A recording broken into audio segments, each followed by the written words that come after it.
এবং যারা আগে ছিল তাদেরকেও এরকম মাঝে মাঝে আসবে। এই জন্য যেহেতু তারা ওই সময় অনেক টাকা পয়সা খেয়ে আন্দোলন সংগ্রাম করেছিল, ওই ফাঁসি কার্যকারী করতেছিল, এই কাজগুলো আগে করার জন্য এদের লোভ ঢুকে গেছে। আপনার যদি কারো মধ্যে লোভ ঢুকে যায়, এই লোভ কিন্তু যায় না।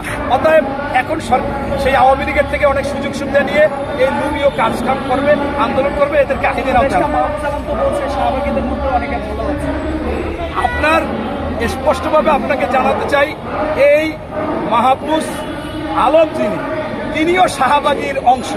এই সরকার তো আসলে একটা মানে কি বলবো, বয়োবৃদ্ধ এনজিও, শিশু, হাড়িপাতি খেলার সরকার।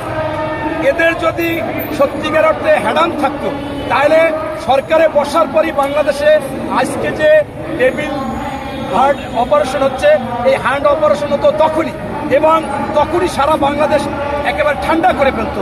বাসর করে এরা বিড়াল মারতে পারে নাই, শুরুতে এরা কাইট হয়ে গেছে। কারণ এটা তাদের ভুলের জন্য। তারা চেয়েছিল একটি দলকে প্রতিষ্ঠা করবে, এই দলকে প্রতিষ্ঠা করতে গিয়ে তারা অনেক জায়গায় ছাড় দিছে, অনেক আওয়ামী লীগকে ছাড় দিচ্ছে, বিভিন্ন ধরনের সুযোগ সুবিধা দেওয়ার কারণে তাদেরকে আজকে ভ্যালুহীন হয়ে গেছে, নতুবা একজন ভাবমূর্তি নষ্ট হয়ে গেছে।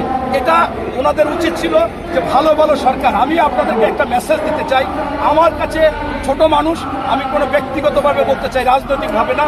এই সরকার প্রধান বিশ্ববরণ্য নোবেল বিজয়ী, বাংলাদেশে গ্রহণযোগ্য, বিএনপি প্রত্যেকটি মানুষের কাছে গ্রহণযোগ্য ডক্টর মোহাম্মদ ইউনূস সাহেব, তিনি যে সাক্ষাৎকার দিয়েছিলেন যে আমি ছাত্রদের বলেছি একটা দল করো, তোমাদের ভালো হবে, ওরা বলছে আমরা একটা সিটও পাবো না, আমি বলছি তোমরা সরকার গঠন করবা।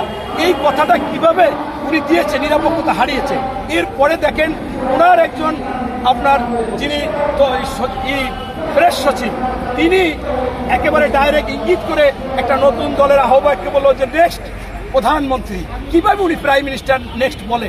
এই কথাগুলোতে থেকে মানুষের এখন ওনাদের উপর আস্থা নাই, বিশ্বাস নাই। অনাস্থা অবিশ্বাস নিয়ে আসলে রাষ্ট্র পরিচালনা খুব করা কঠিন। তাই আমি মনে করি যে এই শুরুটা এবং মাঝে মাঝে যে বিষয়গুলো, এগুলো স্পষ্ট করতে পারেনি, এবং যেটা করা উচিত ছিল সেইটাও করেনি।